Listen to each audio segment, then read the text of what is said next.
Fala galera, boa noite. Tá aqui? Vamos continuar lendo o livro aqui, Os 7 Hábitos das Pessoas Altamente Eficazes. E, bom, hoje nós vamos continuar lendo sugestões de aplicação, beleza? Dedique algum tempo a registrar as impressões que teve no funeral visualizado no início deste capítulo. Talvez você possa se valer do quadro a seguir para organizar os seus pensamentos. Então, botar em prática, né, galera? Esse livro é muito interessante que ele pede pra gente botar em prática as coisas. E aqui ele colocou um quadro. Tá vendo? É que tá ao contrário pra vocês, né? Mas eu aconselho fortemente vocês a procurarem esse livro, esse e-book, de repente, na internet para poder ver essa página, pelo menos, a página 174, tá bom? Então ele coloca aqui, né? A área de atividade, que seria família, outra amigos, trabalho, serviço comunitário e religioso. Aí coloca caráter, uma coluna caráter, uma coluna contribuição e uma coluna conquistas, tá? Vamos lá. Segunda coisa, dedique-se alguns momentos a anotar os seus papéis, da maneira como você os encara. Está satisfeito com a imagem obtida no espelho de sua vida? Terceiro, reserve algum tempo para se afastar completamente das atividades diárias e se concentrar inteiramente em sua missão pessoal. Número 4. Vá até o quadro no apêndice A, mostrando diferentes centros, e faça um círculo em torno de todos aqueles com os quais se identifica. Será que eles mostram um padrão de comportamento em sua vida? Está satisfeito com as implicações de sua análise? 5. Inicie uma coleção de citações, anotações e ideias que pode desejar utilizar como material de pesquisa para redigir sua missão pessoal. 6. Escolha um projeto com o qual se defrontará em um futuro próximo e aplique o princípio da criação mental. Anote os resultados que pretende atingir e os passos que o levarão a isso. 7. Mostre os princípios do hábito 2 para a sua família e amigos ou colegas de trabalho e sugira que todos iniciem juntos o processo de desenvolver uma missão familiar ou grupal. Bom, é botar em prática o que ele ensinou até agora, né? Ele ensinou até o primeiro e segundo hábito. Então vamos ao terceiro hábito. Hábito 3. Primeiro, o mais importante. Hábito 3 é primeiro o mais importante. Vamos lá. Princípios do gerenciamento pessoal. As coisas mais importantes nunca devem ficar à mercê das coisas menos importantes. Goethe. Quem falou essa frase foi um cara chamado Goethe. Interessante. Você poderia parar por apenas um momento e redigir uma resposta curta para cada uma de suas questões seguintes? Para cada uma das duas questões seguintes? Suas respostas serão importantes para você quando começar a trabalhar no hábito 3. Pergunta número 1. O que você poderia fazer e não está fazendo no momento que, se fosse feito de maneira constante, causaria uma grande diferença positiva em sua vida pessoal? Essa é a primeira pergunta. Segunda pergunta. O que, em sua vida profissional ou empresarial, teria o mesmo efeito? Mais tarde voltaremos a estas respostas, mas antes vamos colocar o hábito 3 em perspectiva. O hábito 3 é o fruto pessoal, o lado prático dos hábitos 1 e 2. O hábito 1 diz: você é o criador, você que está no comando. Ele se baseia nos 4 dons exclusivamente humanos: a imaginação, a consciência, a vontade independente e, em particular, a autoconsciência. Ele lhe dá o poder de dizer: esta é a receita errada, que me ensinaram desde a infância. Em meu espelho social, não gosto do roteiro ineficaz, eu posso mudar. O hábito 2 consiste na primeira criação, ou criação mental. Ele se baseia na imaginação, a capacidade de vislumbrar, ver o potencial, criar com a mente aquilo que não podemos ver com os olhos no momento, e na consciência, a capacidade de detectar nosso caráter único e as orientações pessoal, moral, ética, dentro dos quais podemos atingir o objetivo com alegria. É o contato mais profundo com nosso paradigma e valores básicos. É a visão daquilo que poderemos nos tornar. O hábito 3 é a segunda criação, a elaboração física. É a realização, a transformação em realidade, a emergência natural dos hábitos 1 e 2. É o exercício da vontade independente para que a pessoa se torne centrada nos princípios. É uma atuação no dia a dia, a cada segundo. Os hábitos 1 e 2 são absolutamente essenciais e pré-requisitos para o hábito 3. Você não pode centrar os princípios sem o primeiro ter noção de... Você não pode centrar nos princípios sem primeiro ter noção e desenvolver sua natureza proativa. Você não pode se concentrar nos princípios sem antes ter noção de seus paradigmas e compreender como modificá-los e harmonizá-los com os seus princípios. Você não pode se centrar neles sem uma visão e um foco centrado na contribuição única que pode dar. Mas, com esta base, você pode se centrar nos princípios dia após dia, momento a momento, vivenciando o hábito 3, praticando o gerenciamento pessoal eficaz. O gerenciamento, lembre-se, é muito diferente da liderança. Liderança é fundamentalmente a poderosíssima atividade do lado direito do cérebro. É mais do que uma arte, baseia-se em uma filosofia. Você precisa fazer as perguntas mais radicais sobre a vida quando lida com questões de liderança pessoal. Mas, tendo lidado com estas questões, considerando-as resolvidas, aí você precisa se gerenciar com eficácia para criar uma vida coerente com as suas respostas. A capacidade para administrar bem não faz muita diferença, caso você não esteja no campo certo. Entretanto, se você estiver no campo certo, ela faz uma diferença enorme. Na verdade, a capacidade para um bom gerenciamento determina a qualidade e mesmo a existência de uma segunda criação. O gerenciamento é a divisão em partes, a análise, o sequenciamento, a aplicação específica, a tendência temporal do cérebro esquerdo, que leva o autogoverno eficaz. Meu lema para a eficácia é gerenciamento com o esquerdo, liderança com o direito. Interessante. O poder da vontade independente. Além da autoconsciência, da imaginação e da consciência, é o quarto dom humano, a vontade independente, que realmente torna possível o gerenciamento pessoal eficaz. É a capacidade para tomar decisões e fazer escolhas agindo de acordo com elas. É a habilidade para agir e não permitir que determinem suas ações, de levar adiante seus planos, desenvolvidos proativamente por meio dos 3 outros dons. A vontade humana é algo espantoso. Repetidas vezes, ela triunfou contra prognósticos desfavoráveis. Pessoas como Helen Keller pertencem a este mundo e fornecem uma prova comovente do valor e do poder da vontade independente. Mas, à medida que examinamos este dom no contexto de gerenciamento pessoal, percebemos que normalmente não é o esforço drástico, poupável, uma vez na vida e outra na morte, gigantesco, que traz o sucesso duradouro. Não é o esforço drástico, palpável, uma vez na vida e outra na morte, gigantesco, que traz o sucesso duradouro. O fortalecimento vem de aprender a usar este grande dom nas decisões que tomamos todos os dias. A extensão com que desenvolvemos nossa vontade soberana na vida cotidiana se mede por nossa integridade pessoal. A integridade é fundamentalmente o valor que damos a nós mesmos. É a nossa capacidade de assumir compromissos sérios com nossa própria mente e manter-os assumidos com os outros. É fazer o que dizemos. Trata-se de respeitar a personalidade, uma parte fundamental da ética do caráter, a essência do crescimento proativo.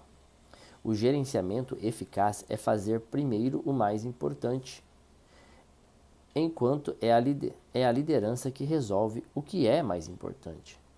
É o gerenciamento que coloca o mais importante em primeiro lugar no dia a dia, a cada momento. Gerenciamento é disciplina, vontade de fazer direito. A palavra disciplina vem de discípulo, discípulo de uma filosofia, de um conjunto de princípios, de um conjunto de valores, discípulos de um objetivo grandioso, de uma meta ambiciosa ou uma pessoa que representa essa meta. Em outras palavras, se você for um gerenciador eficaz de si próprio, a disciplina vem de dentro. É um produto de sua vontade independente. Você se torna um discípulo, um seguidor de seus próprios valores fundamentais e de sua fonte. E possui a vontade e a integridade para subordinar os seus sentimentos e humores a esses valores. Um de meus ensaios favoritos é o The Common Denominator of Success. Traduzido em português fica O Denominador Comum do Sucesso. Escrito por E. M. Gray. Ele passou a vida pesquisando o denominador compartilhado pelas pessoas bem-sucedidas. Ele descobriu que não é o trabalho duro, nem a boa sorte ou o relacionamento perspicaz com os outros. Embora todos sejam importantes, o fator que parece superar todos os demais personifica a essência do hábito 3. Primeiro, o mais importante. As pessoas bem-sucedidas têm o hábito de fazer coisas que os que falharam não gostam de fazer, ele escreveu. Elas não gostam de fazê-las tão pouco, mas sua contrariedade se subordina à força de seus propósitos. Esta subordinação requer um propósito, uma missão, um senso de direção e um valor claro, tipo hábito 2. Um sim interno vibrante que torna possível dizer não a outras coisas. Ela também exige uma vontade independente, o poder de fazer algo quando você não quer fazer, e força resultante de seus valores e não do impulso ou desejo momentâneo.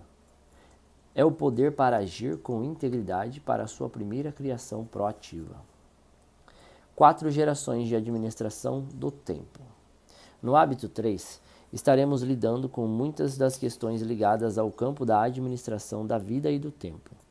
Na condição de estudioso deste tema fascinante há muitos anos, estou pessoalmente convencido de que a essência das melhores ideias na área de administração do tempo pode ser capturada em uma única frase: organize e execute conforme a prioridade.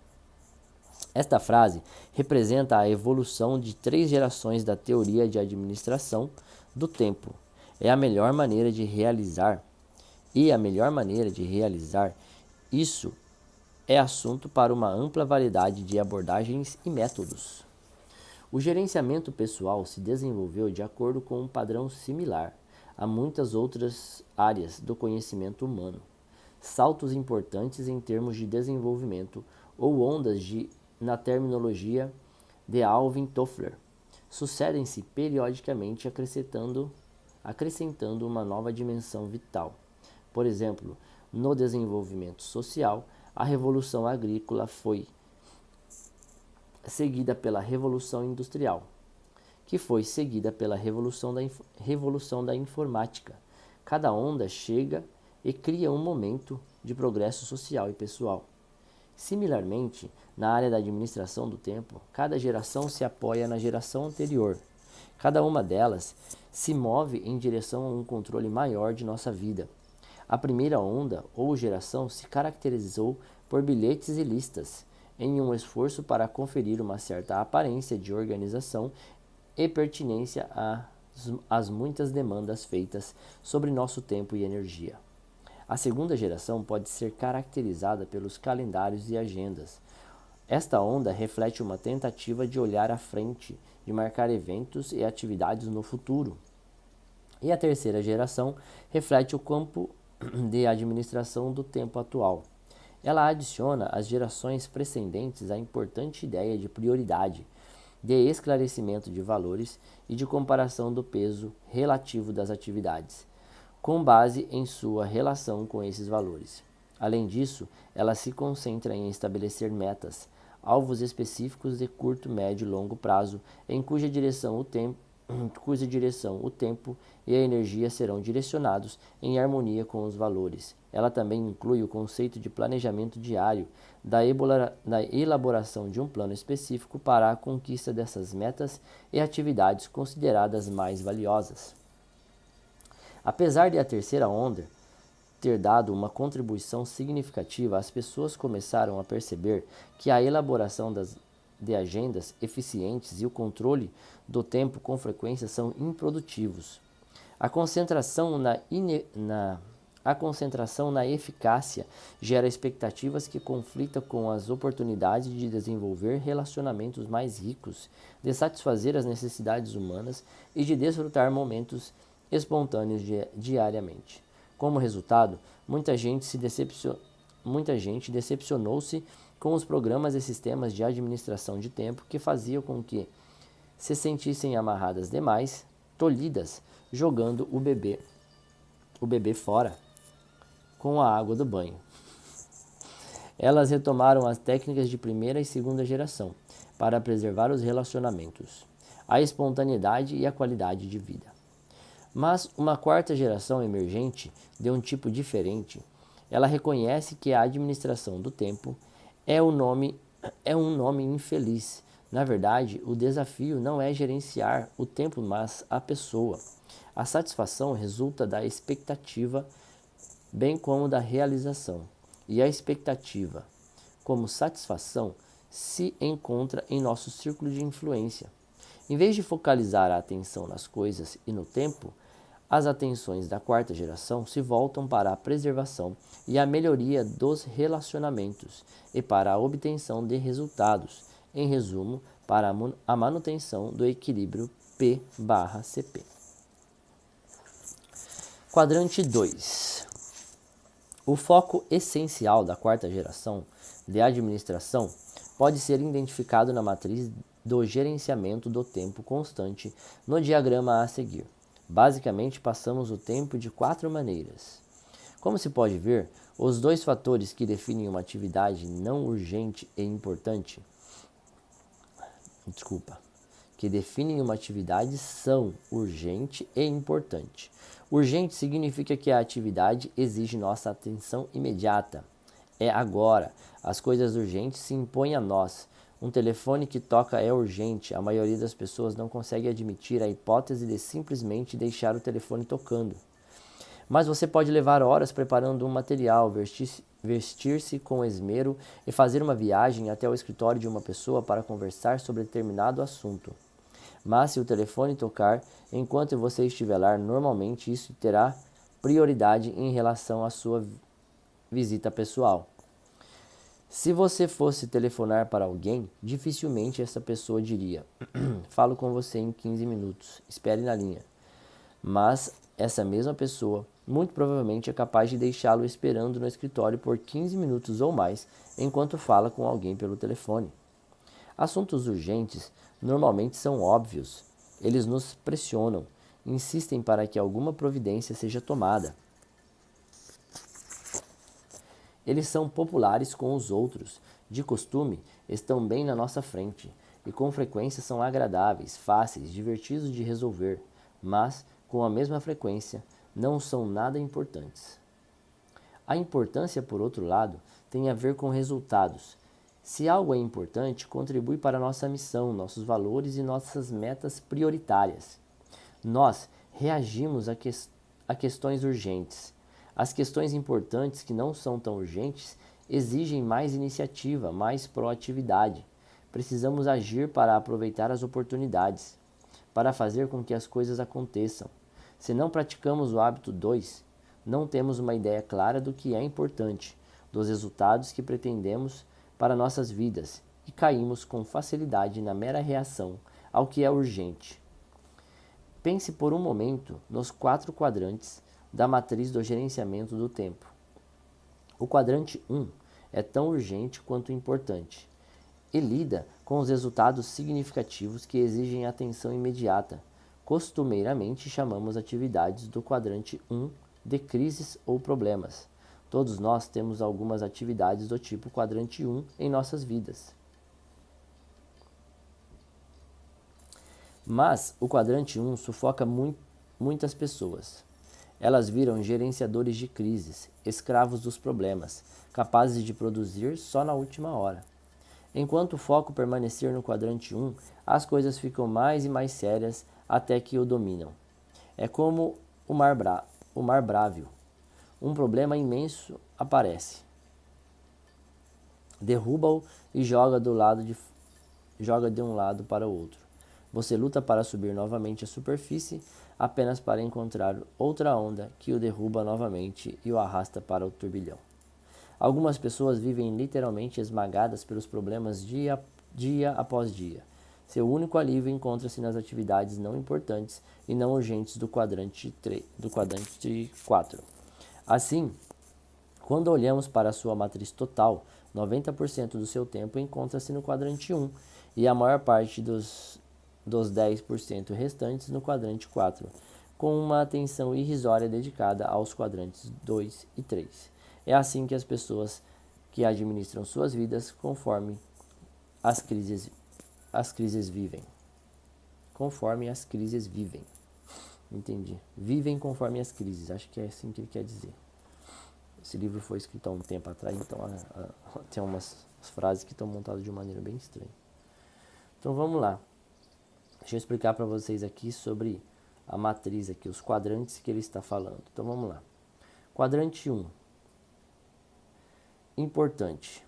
Atividades, crises, problemas urgentes, projetos com data marcada. Isso está dentro do quadrante 1. Dentro do quadrante 2 nós temos prevenção, atividades CP, desenvolvimento de relacionamentos, identificação de novas oportunidades, planejamento e recreação. Dentro do quadrante 3, nós temos atividades, interrupções, telefone, relatórios e correspondência, questões urgentes, próximas, atividades populares. 4. No quadrante 4 nós temos detalhes, pequenas tarefas, correspondência, perda de tempo, atividades agradáveis e telefonemas inúteis. Então aqui nós temos 4 quadrantes e o primeiro e o terceiro são coisas urgentes. O segundo e o quarto são coisas não urgentes. Vamos lá. Resultado do quadrante 1. Você fica estressado, sente esgotamento, vive administrando crises e sempre apagando incêndios. Interessante esse. Existem outras pessoas que gastam um tempo enorme em coisas do quadrante 3, urgentes porém menos importantes. Pensando que estão no quadrante 1, elas passam a maior parte do tempo reagindo a coisas que são urgentes, presumindo que sejam importantes, mas a verdade é que a urgência dessas questões com frequência se baseia nas prioridades e expectativas de outros, e não nas próprias. Vamos lá. Resultados do quadrante 3. Ué, não tem o resultado do quadrante 2 aqui? Não. Resultados do quadrante 3. Foco no curto prazo. Administração de crises. Caráter e reputação de camaleão. Considera planos e metas inúteis. Faz papel de vítima. Não controla a vida. Relacionamentos superficiais ou rompidos. As pessoas que passam o tempo quase que exclusivamente nos quadrantes 3 e 4 levam vidas basicamente irresponsáveis. Dentro do 3 e 4, os resultados são total irresponsabilidade, demissão dos empregos, dependência de outros ou de instituições para os itens básicos. Interessante. Pessoas eficazes ficam afastadas das coisas dos quadrantes 3 e 4, porque não são importantes, urgentes ou não. Elas também diminuem o tamanho do quadrante 1, dedicando mais tempo ao quadrante 2.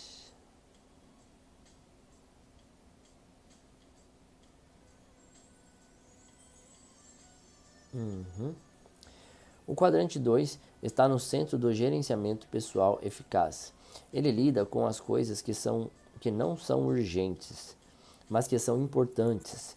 Ele lida com coisas como melhorar relacionamentos, redigir uma missão pessoal, planejamento a longo prazo, exercícios, manutenção preventiva, preparação, todas essas coisas que sabemos que precisamos fazer, mas às quais raramente nos dedicamos, pois sabemos que não são urgentes. Então aqui ele coloca no último quadro, que seria o 2, né? Resultados: visão, perspectiva, equilíbrio, disciplina, controle e poucas crises. Ou seja, a gente tem que manter o foco aqui dentro do quadrante 2, que seria prevenção, atividades, CP, desenvolvimento de relacionamentos, identificação de novas oportunidades, planejamento e recreação. Entendi. Parafraseando Peter Drucker, as pessoas eficazes não vivem voltados para os problemas, eles vivem voltados para as oportunidades. Elas alimentam oportunidades e deixam os problemas morrer de fome. Elas pensam preventivamente, elas enfrentam crises e emergências genuínas no quadrante 1, que exigem sua atenção imediata, mas seu número é comparativamente menor. Elas mantêm P e CP em equilíbrio ao se concentrarem nas atividades importantes, mas não urgentes do quadrante 2, altamente produtivas. Tendo em mente a matriz do gerenciamento do tempo, pare um pouco e reflita sobre a maneira como respondeu às perguntas no início deste capítulo. Em que quadrante se encaixam? Elas são importantes? São urgentes? Meu palpite é que elas provavelmente se encaixem no quadrante 2. São obviamente importantes, profundamente importantes, mas não urgentes. E como não são urgentes, você não as realiza. Agora reveja a natureza dessas questões. O que você poderia fazer e não está fazendo no momento, capaz de causar uma tremenda alteração para melhor em sua vida pessoal e profissional. Se feito dessa maneira constante, as atividades do quadrante 2 provocam esse tipo de impacto. Nossa vida dá um salto qualitativo quando fazemos isso. Fiz uma pergunta similar a um grupo de gerentes de shopping center. Se fossem fazer uma coisa em suas atividades profissionais capaz de ter efeitos positivos imensos, o que seria? A resposta unânime foi construir um relacionamento pessoal proveitoso com os lojistas, donos das lojas dentro do shopping center, o que é uma atividade do quadrante 2. Fizemos uma análise de tempo que eles estavam gastando naquela atividade. Era menos do que 5%. Eles tinham bons motivos, problemas um após o outro, precisavam fazer relatórios, comparecer a reuniões, responder a cartas, fazer ligações telefônicas e eram constantemente interrompidos. O quadrante 1 consumia seu tempo. Eles passavam muito pouco tempo com os gerentes das lojas e, quando o faziam, estavam carregados de energia negativa. O único motivo que os levava a visitar os gerentes das lojas era o contrato. Iam para receber o condomínio, discutir a propaganda ou outras práticas que pudessem estar em desarmonia com a linha geral do shopping, ou algo similar. Os donos das lojas estavam lutando para sobreviver, nem pensavam em prosperar. Eles enfrentavam problemas com os empregados, problemas de custos, problemas de estoque, em uma lista de outras dificuldades. A maioria deles não tinha qualquer tipo de treinamento em gerenciamento. Alguns eram negociantes de primeira, mas precisavam de auxílio. Os lojistas nem queriam ver a cara dos proprietários do shopping. Era mais um problema a ser resolvido. Sendo assim, os proprietários resolveram ser proativos. Eles determinaram seus objetivos, seus valores, suas prioridades e em harmonia com estas, eles resolveram dedicar cerca de 1/3 de seu tempo para ajudar a melhorar o relacionamento com os lojistas. Depois de trabalhar com aquela organização por cerca de 1 ano e meio, vi que o tempo passara para mais de 20%, o que significava 4 vezes mais. Além disso, eles modificaram seu papel, tornaram-se consultores, passaram a treinar e ouvir os lojistas. Os contatos se beneficiaram com a energia positiva. O efeito foi drástico, profundo, ao se concentrarem no relacionamento e nos resultados, e não em tempo e métodos. Os números subiram. Os lojistas se animaram com os resultados obtidos com as novas ideias e práticas, e os gerentes de shopping aumentaram a produtividade, ficaram mais satisfeitos e ampliaram sua lista de lojistas em potencial, bem como o valor dos aluguéis, que se baseava no volume de vendas das lojas. Eles deixaram de ser policiais ou supervisores hesitantes. Transformaram-se em pessoas capazes de resolver problemas e de ajudar. Quer você seja estudante universitário, trabalhador na linha de montagem, dona de casa, designer de moda ou presidente de uma companhia, eu acredito que você pode descobrir o que pertence ao quadrante 2 e cultivar a proatividade necessária para ir atrás disso e obterá os mesmos resultados. Sua eficácia aumentará drasticamente, suas crises e seus problemas se reduzirão a dimensões razoáveis, porque você estará pensando por antecipação, trabalhando na base, fazendo as coisas preventivamente, impedindo que a situação se transforme em crise logo no início.